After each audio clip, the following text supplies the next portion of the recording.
Vai passar o medo, a angústia, a insegurança. Vai ficar para trás a saudade do abraço apertado, do almoço em família, do happy hour com os amigos. As coisas ainda estão fora de lugar. Viva o agora. Diga que ama. Pergunte se está tudo bem. Olhe com carinho que mantém a cidade em segurança. Fique em casa, se puder. Respire, trabalhe. É hora de pensarmos no todo. Somos o país que não desiste até o último segundo da prorrogação. E juntos daremos a volta por cima.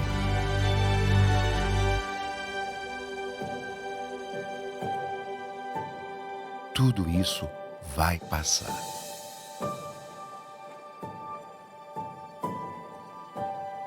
Enquanto não passa, conheça o novo jeito Quali de ajudar.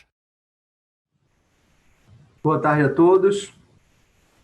Inicialmente, dizer que é uma satisfação estarmos aqui reunidos com ilustres conselheiros do Conselho Nacional de Justiça, especialmente nosso ministro Humberto Martins, Corregedor Nacional de Justiça, conselheiro Rubens Canuto e a conselheira Tânia Riquezigel, todos operosos conselheiros que têm dado uma contribuição extraordinária para o Poder Judiciário brasileiro, especialmente no momento de pandemia em que todos temos vivenciado dificuldades desafiadoras por não termos precedentes, não termos soluções prontas para este momento, e contar com a valorosa contribuição de tão dedicados conselheiros tem sido fundamental para atravessarmos esse momento tão difícil, com o mínimo de sequelas, com o mínimo de transpondo essas dificuldades existentes de uma forma sempre que atenda ao interesse de todos os agentes que atuam no Poder Judiciário brasileiro.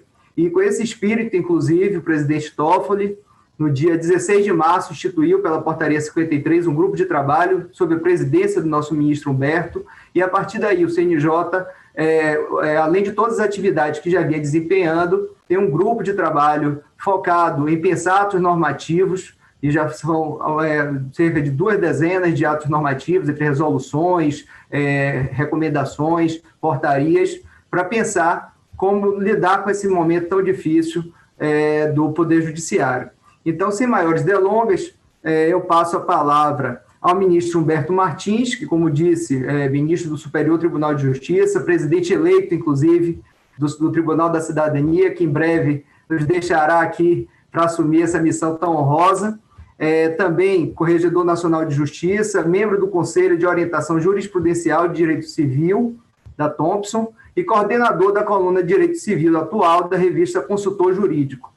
Não precisaria falar de toda a sua brilhante carreira, mas posso dar o testemunho aqui de convívio nesse período de que é realmente um grande ministro que presta um trabalho extraordinário e tem sempre estado com diálogo aberto, ouvindo a todos e buscando atender a todos os reclames que chegam ao nosso Conselho Nacional de Justiça. Então, com a palavra, ministro Humberto Martins.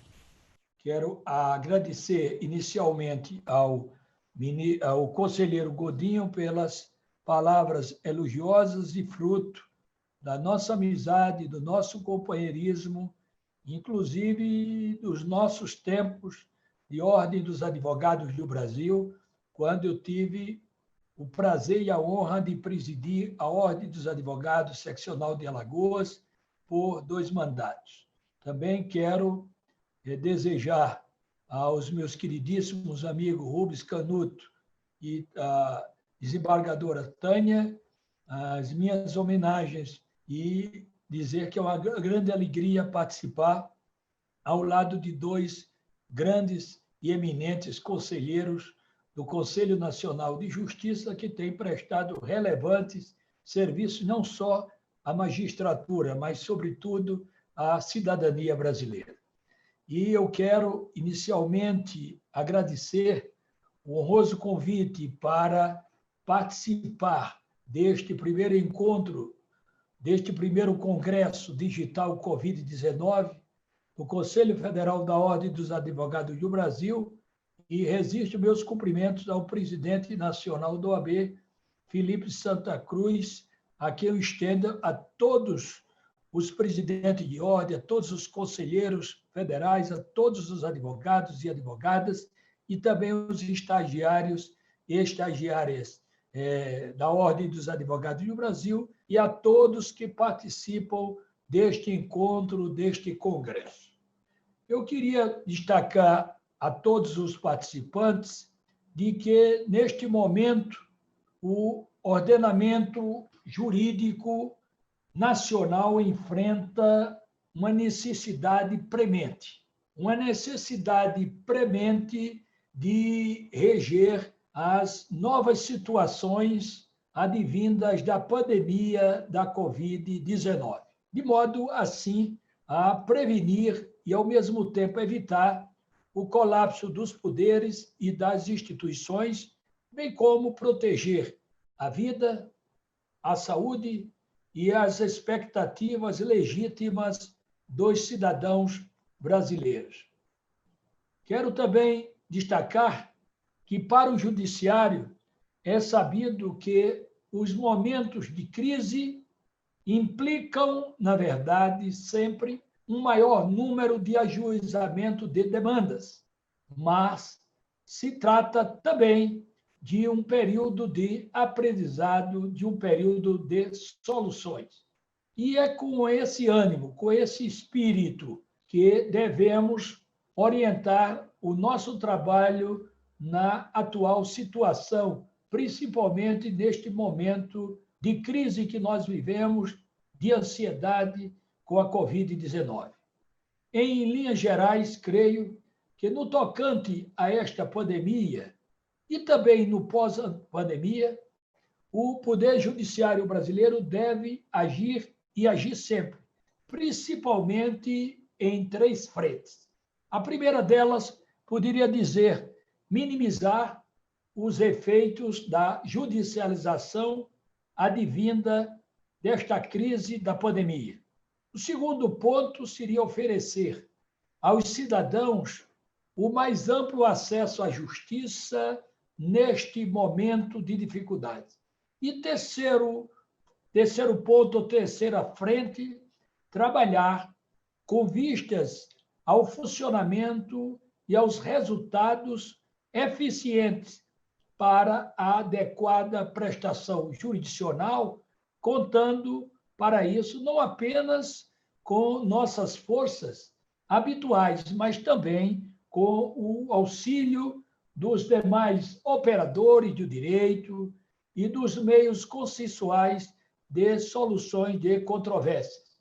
Quanto à judicialização, recordemos que muitos dos casos concretos trazidos pela pandemia se equiparam, ao menos no âmbito do judiciário, às controvérsias típicas das crises econômicas, tais como a inadimplência de aluguéis de imóveis, de mensalidades de instituições de ensino, de compras parceladas de empréstimos bancários, a dificuldade de os fornecedores entregarem a contento o produto ou serviço adquirido pelo consumidor, como no caso das companhias aéreas e também das academias de ginástica. Os contratos de locação de espaços e fornecimento de insumos e serviços para eventos, inevitavelmente cancelados, ante a inviabilidade logística e também da impossibilidade de formarem-se aglomerações. Podemos falar dos pleitos de direito de família, de violência doméstica, as questões penais e prisionais, as inúmeras demandas referentes a direitos sociais, como os contratos de trabalho, a disponibilidade de leitos hospitalares, o fornecimento de medicamento, as questões educacionais assistenciais e, por que também não se falar dos pleitos de direito administrativo, de direito tributário, de direito regulatório. Mesmo nesses tempos de pandemia, temos que enfrentar todas as questões relacionadas diretamente, essas questões relacionadas à vida das pessoas. E estou certo de que nesta pandemia e no pós-pandemia não será diferente com o Poder Judiciário brasileiro. O judiciário que vem há anos desenvolvendo um trabalho de autoconhecimento, identificando falhas e sanando também os seus erros, identificando pontos fortes e melhorando-os. É um judiciário altamente qualificado, se preparando cada dia mais para responder os questionamentos com os olhares voltados para o futuro, mas, sobretudo, para os interesses do jurisdicionado e da sociedade brasileira. Paralelamente a isso, a pandemia, enquanto acontecimento extraordinário e em andamento, vem desencadeando um conjunto ainda imprevisível de medidas judiciárias, de ações legislativas e administrativas e também de políticas públicas, cujo fluxo dinâmico devemos acompanhar de perto, como julgadores, a fim de oferecermos à sociedade as respostas às alturas de seus legítimos interesses ou de suas legítimas expectativas. Podemos dizer ainda que este é um momento no qual se torna essencial a atuação coordenada dos poderes, a cooperação e a colaboração entre os entes públicos, o Estado, o mercado e a própria sociedade civil. Na nossa área de atuação, a sociedade confia que o Poder Judiciário cumprirá o seu dever e está cumprindo com o seu dever com muita competência, com muita eficiência e com muita produtividade, usando da tecnologia como sua ferramenta maior de trabalho, não apenas em termos de quantidade de julgamento, mas, sobretudo, em termos também da qualidade da prestação jurisdicional. Eu aproveito para parabenizar os juízes do Brasil, os magistrados brasileiros, pela firme, atuante e, sobretudo, eficiente atuação em prol do jurisdicionado em defesa da cidadania. A título de exemplo, eu quero trazer a todos, a sociedade brasileira, aos operadores do direito, mas, sobretudo, a todos que nos assistem, de que no último dia 20, o STJ, Tribunal da Cidadania, divulgou a notável marca de 233.687 decisões proferidas desde as medidas de trabalho remoto, adotadas no período de 16 de março de 2020, com a finalidade de evitar a disseminação do coronavírus. Dessas 233.687 decisões proferidas pelo STJ, 179.271 decisões foram terminativas. Entre as classes processuais, as que tiveram mais decisões foram os agravos em recurso especial, com a quantidade de 71.376 decisões. Os habeas corpus, 47.515 decisões. Os recursos especiais, 30.503 decisões, entre 16 de março a 19 de julho. No caso das decisões terminativas, tivemos 143.060 decisões de forma monocrática, enquanto 36.201 decisões foram colegiadas. Todos nós já observamos a alta produtividade do Judiciário no Superior Tribunal de Justiça, que é o tribunal que tem um número elevadíssimo de causas tramitando sob a competência dos senhores ministros do Superior Tribunal de Justiça. O tribunal realizou ainda cerca, o STJ, de 86 sessões virtuais nesse período, por videoconferência, para o julgamento de recursos internos. Podemos destacar agravos regimentais, agravos internos e embargos de declaração.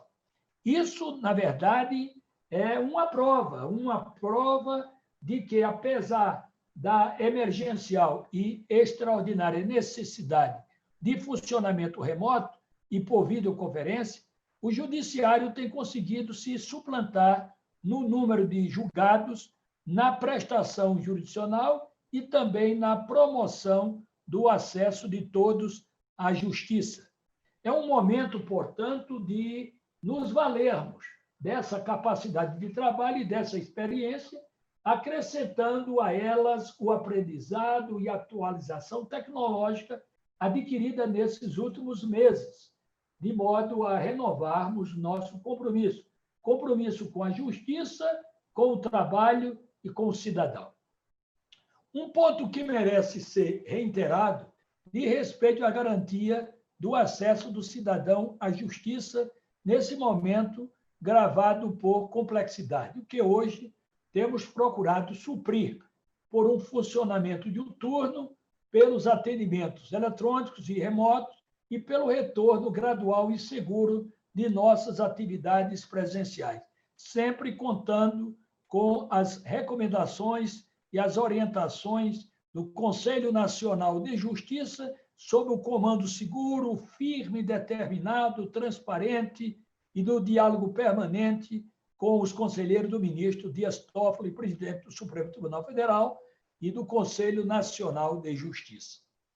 No entanto, dada a natureza essencial da atividade jurisdicional e a necessidade de se assegurar condições mínimas para a sua continuidade, compatibilizando-a com a preservação também da saúde dos magistrados, de seus servidores, de agentes públicos, de advogados e de usuários em geral, a resolução do CNJ 322, que destaca o que é de 1º de junho do corrente ano de 2020, estabeleceu no âmbito do Poder Judiciário brasileiro medidas para a retomada dos serviços presenciais de forma gradativa, observando as ações necessárias para a preservação do contágio pelo novo coronavírus.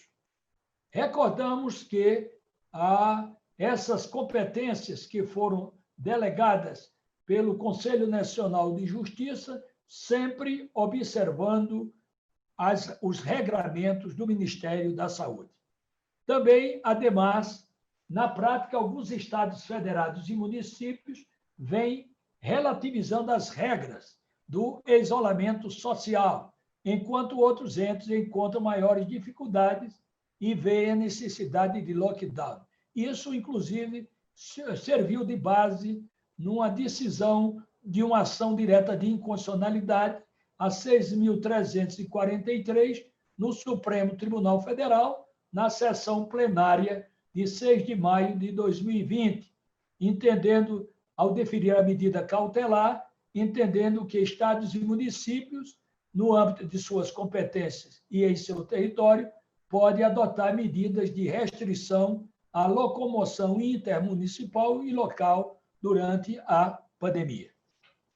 Queremos destacar que, na verdade, os presidentes dos tribunais, antes de estabelecer o início da etapa preliminar, o que se refere ao parágrafo 1º da presente resolução 322 do CNJ, deverão consultar e considerar informações técnicas prestadas por órgãos públicos locais, principalmente ligados ao Ministério da Saúde, às secretarias estaduais da saúde, a Anvisa, além do Ministério Público, da Ordem dos Advogados do Brasil e da Defensoria Pública, mas sempre garantindo e preservando, em primeiro lugar, a vida e a saúde de todos. Convencendo-se da possibilidade de retomada das atividades presenciais, os tribunais deverão, no prazo de 10 dias, editar atos normativos no âmbito de suas jurisdições para estabelecer regras de biossegurança consentânea com as resoluções, principalmente a 322 de 2020 e também embasada nas resoluções anteriores, a 313, a 314 e a 318, todas de 2020, sobre o regime de plantão extraordinário e também para uniformizar o funcionamento dos serviços judiciários com o objetivo de prevenir o contágio pela Covid-19. Nessa primeira etapa de retomada dos trabalhos presenciais, quero mais uma vez repisar esse assunto, os tribunais deverão adotar cautelas e medidas descritas na destacada Resolução 322, tais como fornecer equipamentos de proteção, máscara, álcool gel, entre outros, a todos os magistrados, servidores, estagiários, além de determinar que as empresas prestadoras de serviço forneçam esses equipamentos a seus empregados, exigindo e fiscalizando sua utilização durante todo o expediente forense. Por outro lado, também limitar o acesso às unidades jurisdicionais e administrativas do Poder Judiciário, de magistrados, servidores, membros do Ministério Público e da Defensoria Pública, advogados, peritos e auxiliares da Justiça, além das partes interessadas que demonstrem necessidade do atendimento presencial. Também eu quero deixar claro que deverá ser mantido o sistema de trabalho remoto, podendo o tribunal estabelecer os limites quantitativos, inclusive a parcela ideal da força de trabalho de cada unidade para retorno ao serviço presencial, facultada a utilização de sistema de rodízio entre servidores para alternância entre trabalho remoto e presencial. Quero também alertar que fica autorizado nesta primeira fase de retomada, assim se votando de forma gradativa, o funcionamento dos prédios do Poder Judiciário, dependendo de cada estado, de cada município, a situação dentro da área da saúde. Então, fica autorizado, nesta primeira fase de retomada, o funcionamento nos prédios do Poder Judiciário, das dependências cedidas ao Ministério Público, à Defensoria Pública, à Ordem dos Advogados do Brasil e demais entidades parceiras, vedado, porém, o atendimento presencial ao público, em alguns casos, no sentido de conceder maior garantia com relação à saúde daqueles que estão trabalhando, mesmo numa pequena área de atuação, mas sem fugir um trabalho permanente através do trabalho remoto, que é em grande escala e em grande produtividade, respondendo os questionamentos da sociedade na busca de controlar este grande mal que é o Covid-19 para não atingir a saúde das pessoas. Cabe também, ademais, o CNJ e a Corregedoria Nacional de Justiça, na hipótese de eventual agravamento ou da nova onda de infecção, que alguns chamam de terceira onda, alguns até falam ainda, poderá vir, e tomara Deus, que Deus está no controle do tempo, que não venha nem a segunda nem a terceira onda. E o tribunal poderá retomar o sistema, caso ocorra a segunda onda e a terceira onda, o tribunal poderá retomar o sistema de plantão extraordinário mediante imediata comunicação ao CNJ, dependendo de cada localização de cada estado. Ademais, o CNJ e a Corregedoria Nacional divulguem em seu sítio eletrônico dados atualizados e essenciais para que todos os interessados tenham conhecimento do regime em vigor e do funcionamento de cada um dos tribunais do país durante o período da pandemia, da afluência ou suspensão dos prazos para os processos eletrônicos e físicos, do regime de atendimento e da prática dos atos processuais no respectivo tribunal e, enfim, no Judiciário brasileiro. Um último, mas não menos necessário ponto, eu quero destacar que pode ser abordado de respeito aos parceiros do Judiciário neste grandioso trabalho que é proporcionar e aperfeiçoar o acesso à justiça aos cidadãos. Eu quero também destacar a todos que hoje é um momento de reforçarmos nossos vínculos, nosso trabalho conjunto, nossa cooperação, não só entre magistrados, mediadores, conciliadores, mas também com os demais operadores do direito, na busca de tornar a justiça possível e também muito a contribuir com o judiciário para que este momento crítico seja vencido com dignidade e respeito ao cidadão.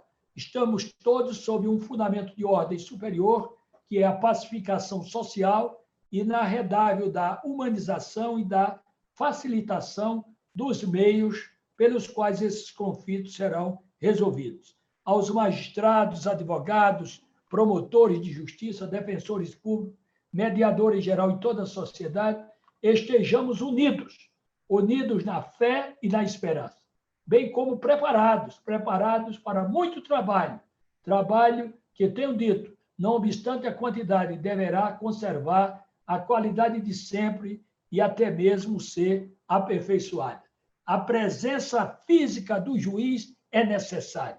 Temos que voltar à atividade presencial, porque a presença física, o calor humano, sentir as partes, conversar com a sociedade, isso faz parte da nossa vida cotidiana, principalmente na nossa vida na magistratura. E a presença física do magistrado é essencial para a contínua credibilidade da prestação jurisdicional, para o controle também de validade de atos judiciais e para a observância dos direitos dos cidadãos, sem destacar a grande importância... Ministro Humberto, 1 minuto para finalizar. ...do meio tecnológico. Obrigado. Portanto, meus votos são de que logo estejamos juntos, presencialmente, dando as mãos, apertando nossos amigos, conversando com os nossos jurisdicionados e, sobretudo, bem próximo das pessoas, com muita saúde, com muita paz, e registrando que, apesar do avanço que a tecnologia nos proporciona, ela depende do ser humano para alimentar-se e produzir resultados. Quero também aproveitar para me solidarizar com todas as vítimas da pandemia, com suas famílias, e demonstrar a minha tristeza com o falecimento de muitos irmãos brasileiros e de outros países, e dizer que Deus está no controle do tempo. Tudo passa, porque Deus é o comandante do tempo e de todas as coisas. E vamos sair desta pandemia com muita fé, com muito amor, com um tempo de muita esperança, buscando sempre um Brasil mais humano, mais fraterno, mais solidário, de mais amor entre as pessoas, respeitando os direitos humanos, e que Deus ilumine a Ordem dos Advogados do Brasil, as instituições democráticas e o nosso povo, para que possamos construir uma justiça para todos e, sobretudo, dignificando a pessoa humana. Magistratura forte, cidadania respeitada. Muito obrigado a todos. Muito obrigado, ministro Humberto. Nós que parabenizamos e agradecemos a Vossa Excelência por essa brilhante exposição, mas não somente por isso. Como disse no início, é o dever nosso de registrar a atuação sempre democrática e participativa de Vossa Excelência, tanto na presidência desse grupo de trabalho instituído especialmente para tratar da matéria do Covid, como em todos os debates que acontecem nos plenários, que a gente tem tido plenários virtuais, presenciais e plenários extraordinários, 3 por semana, apenas para tratar de assuntos relacionados ao Covid no Conselho Nacional de Justiça. Em todas as oportunidades, Vossa Excelência, com sua capacidade de diálogo, tem construído grandes soluções para o funcionamento do Poder Judiciário. Da mesma forma, a atuação de Vossa Excelência na Corregedoria Nacional de Justiça, que está próxima a completar 2 anos agora, no próximo mês. Vossa Excelência, em todas as oportunidades que esteve nos estados para fazer as correções nos tribunais, esteve próximo da advocacia brasileira, visitando muitas vezes as sedes das ordens dos advogados, recebendo representantes de todas as instituições, e isso merece esse registro público neste momento. Então, muito obrigado pela participação de Vossa Excelência e por uma atuação tão importante para o Poder Judiciário Nacional. Passo agora, em razão do tempo, a palavra ao nosso estimado conselheiro Rubens Canuto, igualmente querido amigo, que tem prestado um papel extraordinário no Conselho Nacional de Justiça, tem uma experiência enorme, é desembargador do Tribunal Regional Federal da 5ª Região, presidente da Comissão de Tecnologia da Informação e Inovação do CNJ, presidente da Comissão de Auditoria do CNJ e coordenador do Comitê Gestor Nacional do PJE, que é uma ferramenta de suma importância, que cada vez mais tribunais têm aderido ao processo judicial eletrônico. Em todas as frentes que o conselheiro Rubens Canuto tem atuado, tem sido no sentido de engrandecer o Poder Judiciário. Com a palavra, estimado conselheiro Canuto. Prezado amigo e colega do Conselho Nacional de Justiça, presidente da mesa, André Godinho, né, que tão bem representa a Ordem dos Advogados do Brasil no Conselho Nacional de Justiça, juntamente com o nosso amigo Marcos Vinícius Jardim, eminente ministro Humberto Martins, que em breve nos deixará no Conselho, lamentavelmente, mas para assumir uma função ainda mais relevante como presidente do Superior Tribunal de Justiça, onde certamente desempenhará um trabalho notável e elevará aquela corte para um nível ainda mais alto daquele no qual se encontra atualmente. Prezada amiga e colega Tânia Rexigel, né, colega desembargadora do Tribunal Regional do Trabalho do Rio Grande do Sul, né, que também né, representa uma excelente indicação da Ordem dos Advogados do Brasil para compor o judiciário brasileiro, já que veio do quinto Constitucional. Bom, boa tarde a todos. Gostaria inicialmente de agradecer à Ordem dos Advogados do Brasil, notadamente o seu Conselho Federal, através do seu presidente, Felipe Santa Cruz, né, pelo convite de estar participando do presente evento. Ao mesmo tempo, gostaria de parabenizar o Conselho pela realização desse primeiro Congresso Digital Covid-19, que certamente levará à advocacia e à sociedade brasileira, né, informações relevantes sobre como o judiciário e as instituições jurídicas e sociais têm se esforçado para combater as consequências nefastas decorrentes dessa pandemia vivenciada atualmente. Conselheiro André Godinho, eu preparei uma breve apresentação, não sei se eu consigo compartilhar aqui a tela.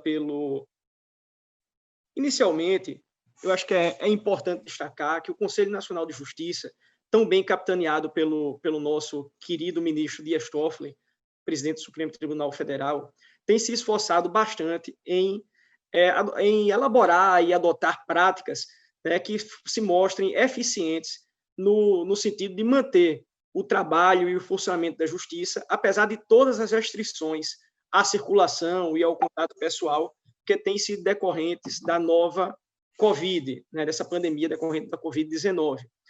O judiciário brasileiro, notadamente o Conselho Nacional de Justiça, no exercício de suas atribuições constitucionais, legais e regimentais, tem se esforçado em busca de instrumentos tecnológicos com vistas a minimizar o impacto da pandemia no serviço jurisdicional. O judiciário teve que se reinventar, né? Um órgão tradicional, secular, clássico, marcado pelo conservadorismo, teve que quebrar paradigmas e inovar para não paralisar a prestação dos seus serviços à sociedade. Nesse sentido, a Comissão de Tecnologia da Informação tem buscado, né, não apenas no mercado nacional como internacional, meios tecnológicos, plataformas adequadas para tentar evitar a paralisação do Poder Judiciário. Foi nesse sentido com que a presidência do CNJ, com apoio da Comissão de Tecnologia da Informação, celebrou um termo de cooperação técnica com a empresa Cisco do Brasil, que cedeu uma licença gratuita por 180 dias para cada magistrado brasileiro, a fim de que pudessem ser realizadas por videoconferência, à distância, com as seguranças que as autoridades sanitárias desejam, as audiências, reuniões, sessões de julgamento, né, recebimento virtual de advogados por parte de magistrados, sem que haja nenhum prejuízo à prestação jurisdicional. A plataforma do Cisco Webex, que existe paralelamente a outras, como o Zoom, que ora estamos utilizando, né, ou o próprio Teams da Microsoft, ela é uma plataforma de natureza corporativa, né, ela não presta serviços a pessoas físicas, tem uma estrutura extremamente robusta, permitindo a realização de milhares de reuniões e com milhares de pessoas simultaneamente, ao mesmo tempo, sem que haja interferência, né, no seu funcionamento. E a grande conquista do CNJ na celebração desse termo de parceria foi justamente a gratuidade das licenças fornecidas. A Cisco forneceu a todo o judiciário brasileiro mais de 17 mil licenças gratuitas pelo prazo de 6 meses, que é o prazo inicialmente previsto para o término do isolamento social vivenciado atualmente. Nesse período de pandemia, aproximadamente 3 meses e meio, já foram realizadas mais de 300 mil reuniões através dessa plataforma. Reuniões essas que duraram, em média, cada uma 42 minutos e tiveram, em média, um número de 6 participantes. Né? Somente daí se vê a grande conquista que foi, né, a introdução desse mecanismo no Poder Judiciário brasileiro, porque se não fosse esses meios modernos de realização de atos processuais, certamente o Judiciário teria restado extremamente prejudicado e o jurisdicionado ainda mais com a impossibilidade da prestação jurisdicional. Outra inovação tecnológica trazida pelo CNJ durante o período da pandemia foi justamente os webinários, né, que são conferências, eventos realizados pelas plataformas de videoconferência à distância e que traz grandes vantagens na transmissão do conhecimento e na economia de recursos públicos. Né? Só a Comissão de Tecnologia da Informação já realizou, desde o início da pandemia, 11 webinários enfocando as inovações e recursos disponibilizados no processo judicial eletrônico, no novo PJE. Através desse instrumento, nós temos possibilitado tanto a transmissão do conhecimento de forma extremamente rápida e eficaz, porque se consegue, ao mesmo tempo, né, se reunir milhares, centenas de pessoas, como também temos o feito sem dispêndio de recursos públicos nesse momento de crise pandêmica. Imagine a realização de eventos dessa natureza com necessidade de deslocamentos de servidores públicos que se afastariam de suas funções, pagamento de diárias, né, passagens aéreas, que não são despesas baratas, para a realização desses eventos. Então, os webinários têm sido um instrumento de grande relevância, né, utilizado não apenas pelo CNJ, como também por outras instituições públicas e privadas, com vista à transmissão do conhecimento desse momento de isolamento social e de forma praticamente gratuita. Outro instrumento que tem sido intensamente aperfeiçoado nesse período de isolamento, e é importante que isso se diga, porque muitas vezes, né, ministro, né, Godinho, as pessoas acham que o judiciário está paralisado no momento de pandemia. Pelo contrário, a produção atual, como bem demonstrado pelo ministro Humberto Martins, ela tem sido extraordinária. Em muitos tribunais tem sido até superior àquela produção que normalmente se tinha, porquanto se economiza muitas vezes tempo com deslocamentos, né, ou atraso, ou outros fatos do tipo.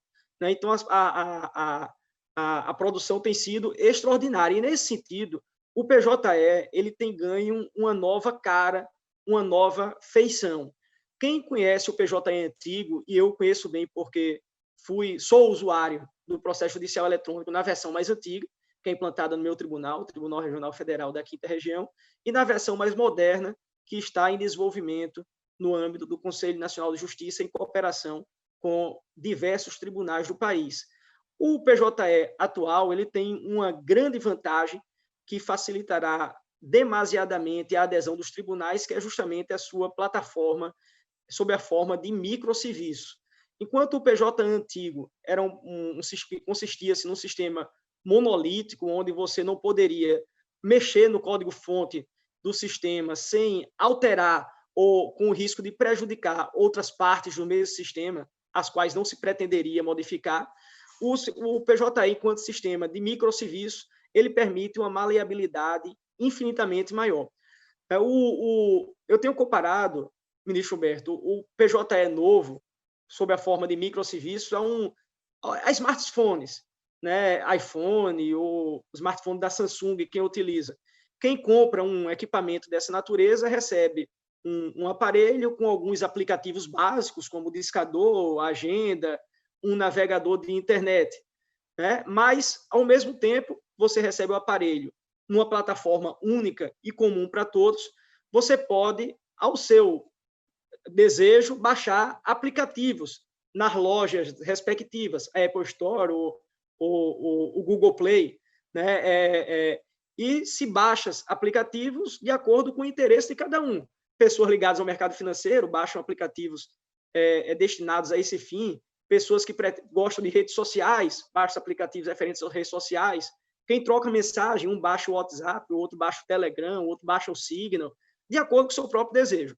O sistema de processo judicial eletrônico novo, ao funcionar nessa plataforma de microserviços, ela permite justamente que cada tribunal customize o seu processo judicial eletrônico de acordo com o seu gosto e vontade de trabalhar. Né? Então, se pode utilizar o editor de texto novo, que foi desenvolvido pelo CNJ na plataforma LibreOffice, ou se pode utilizar um editor de texto antigo, se o tribunal assim o desejar. Né? Pode-se utilizar um painel de sessões que foi desenvolvido pelo CNJ ou pelo TRF região, aquele painel de sessões que o tribunal mais se adaptar, ele pode utilizar no seu PJE. Então, cada tribunal poderá ter o seu próprio PJE sem que nós perdamos a base única do sistema processual eletrônico, o que trará vantagens, inclusive para a advocacia. Não é a ideia... Só para você ficar atento ao tempo, só que já estamos... Tá ok, André, obrigado. Que trará grandes vantagens para a advocacia, porque se poderá se acessar o PJE, fazer esse único cadastro no PJE, e esse cadastro se virá para todos os tribunais de país, sem necessidade de estar se renovando, por exemplo. Durante esse período de pandemia, outra atuação importante do CNJ foi justamente a celebração do termo de cooperação técnica com a Ordem dos Advogados do Brasil. Por esse termo de cooperação técnica, o CNJ autorizou que a Ordem dos Advogados do Brasil assuma a responsabilidade pelo desenvolvimento do escritório digital, que permitirá com que o advogado possa ter o controle de todo o seu acervo processual através de uma única plataforma de acesso. E essa plataforma é que se comunicará via MNI, Modelo Nacional de Interoperabilidade, com os sistemas de cada tribunal. Certamente, e não tenho nenhuma dúvida, o ministro Toffoli é um visionário nesse sentido, né, a OAB, como entidade representante maior da advocacia, certamente tem condições de desenvolver esse trabalho, de desenvolver o escritório digital que atenda com mais perfeição às necessidades dos advogados brasileiros. Então, certamente, foi um grande avanço do CNJ essa transmissão de responsabilidade para a Ordem dos Advogados do Brasil. Bom, por fim, é importante destacar que, embora todos esses recursos tenham trazido excelentes conquistas para o judiciário brasileiro, é importante destacar também que ele tem alguns aspectos que dificultam, não é, o seu trabalho. Não podemos esquecer as diferentes realidades existentes no Brasil, alguns lugares com internet extremamente rápidas, outros locais com internet muito precária. Eu estive ano passado no Tribunal de Justiça do Amazonas e fui apresentado a um sistema de internet por rádio que funcionava a uma velocidade de 50 kB e só nos dias de sol. Né? Durante o período de chuva, ela ficava paralisada. É uma realidade muito diferente com aquela que a grande maioria de nós convivemos, mas é uma realidade que o CNJ não pode desconhecer ao implementar esses sistemas tecnológicos de prática de atos processuais.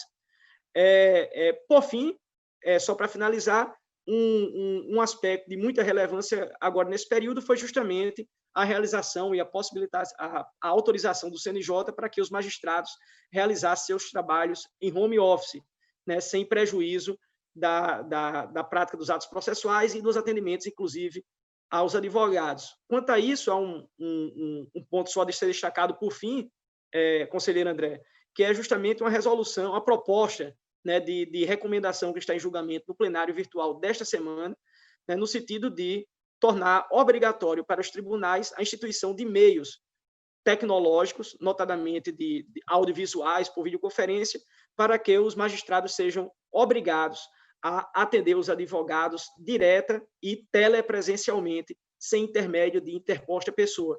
Né? Certamente será uma grande conquista para a advocacia e, com isso, essa atitude aproximará o judiciário ainda mais dos advogados, da sociedade, dos jurisdicionados e, sobretudo, da cidadania.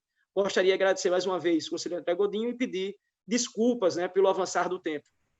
Nada, fique tranquilo. Foi realmente grande exposição. Esse último aspecto, sobretudo, Vossa Excelência trouxe, é realmente uma preocupação grande da advocacia brasileira. Esse acesso direto à magistratura é fundamental e tenho certeza que esse ato normativo que o Conselho Nacional de Justiça está editando vai ser importante, bússola para toda a magistratura brasileira.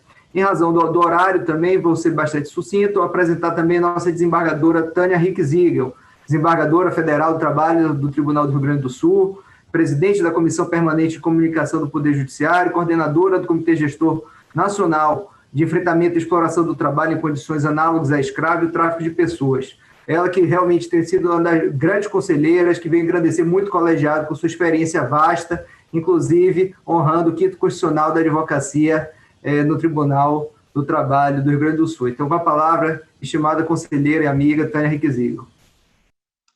Agora sim. Então, vamos lá.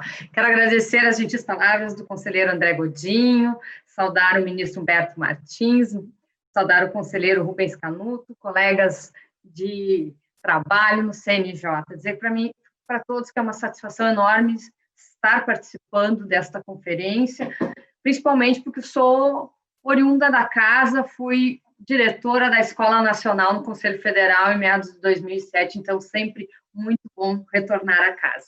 Eu preparei também um material, vou tentar ser breve para não ultrapassar tanto o tempo estipulado. Então, já vou entrar no assunto.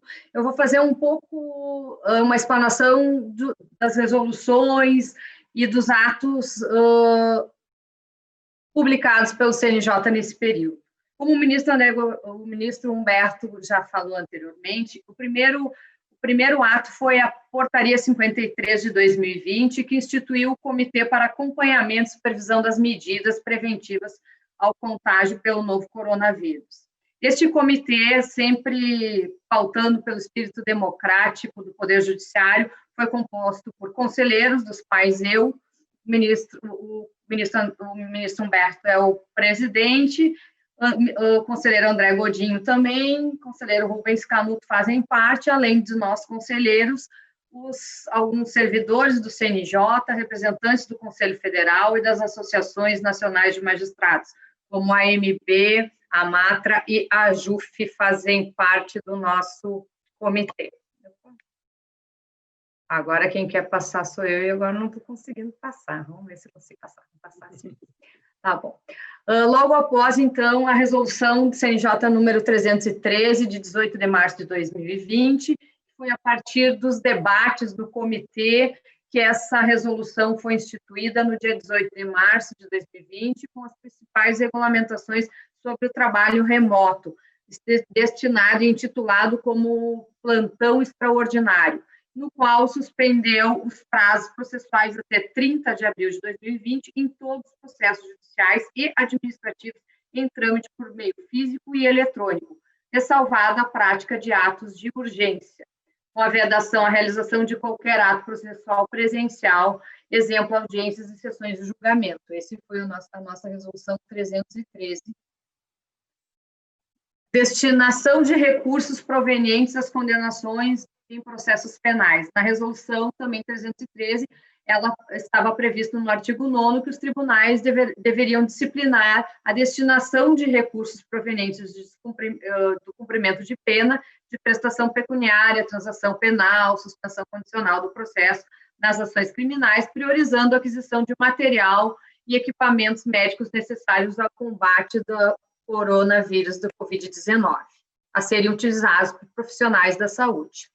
Este procedimento de controle administrativo, nós tivemos julgamentos, aqui eu trago um julgamento do qual foi de minha relatoria, no qual nós dissemos quais eram os procedimentos para que esses recursos chegassem mais rapidamente à ponta, evitando muitas questões burocráticas que normalmente assim são em época de não pandemia. Logo na sequência, então, a resolução 314, de 20 de abril de 2020, com a proximidade do período de esgotamento da vigência da resolução 303 de 2020, até porque não sabíamos como ia andar a contaminação em nosso país, vimos a necessidade, então, de prorrogação dos seus efeitos, da necessidade de continuidade, então, da atuação jurisdicional. A resolução 314, de 20 de abril de 2020, estendeu-se a validade das medidas restritivas até o dia 15 de maio de 2020, inclusive a suspensão dos prazos processuais em meios físicos e a vedação da prática de qualquer ato presencial determinado. Por outro lado, o retorno da fluência dos prazos virtuais a partir de 4 de maio. Por meio da Resolução 314 de 2020, o CNJ, então, disponibilizou a todos os juízes, conforme aqui bem mencionado pelo conselheiro Rubens Canuto, a plataforma, a ferramenta Cisco Webex para a realização dos atos virtuais por meio de videoconferência, evitando com isso a completa paralisação do sistema judiciário. Ainda na Resolução 314 de 2020, disciplinou os casos que, por normalmente demandar necessário contato entre advogados e parte para obter informações detalhadas sobre os fatos, estivessem prévia decisão do juiz, bastando a informação do advogado se poderia ou não realizar aquele ato. Tais atos como contestação, impugnação de cumprimento de sentença, embargos à execução, defesas prévias de natureza civil, trabalhista, criminal, inclusive quando para atos praticados em audiências. Também decisões aqui, eu trago decisão aqui da Lavra, se não me engano, é da conselheira Maria Willy Gomes, né, na qual a decisões nossas com relação à Resolução 314 de 2020. Na sequência, então, a Resolução 318, de 7 de maio de 2020, com o constante agravamento da pandemia, o prazo de vigência das resoluções 313 e 314 foram prorrogados, então, até o dia 31 de maio, pela Resolução 318, de 7 de maio de 2020. A Resolução 318 de 2020 trouxe ainda a previsão da suspensão automática dos prazos processuais nos feitos que tramitavam por meios eletrônicos e físicos em caso de lockdown.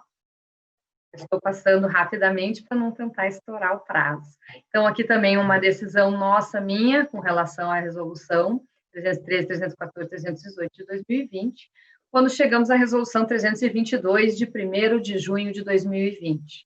Diante das demandas do jurisdicionado, o comitê referido anteriormente tem constantemente reavaliado as medidas restritivas já implementadas, sem desviar das recomendações da Organização Mundial da Saúde. Foi nesse contexto, e primando pela efetividade do jurisdicional, que o CNJ reconheceu a necessidade da retomada gradual das atividades processuais, o que se externou com a Resolução 322, em 1º de junho de 2020, estabelecendo as medidas mínimas para a retomada dos serviços presenciais, observadas as ações necessárias para a prevenção do contágio pelo novo coronavírus.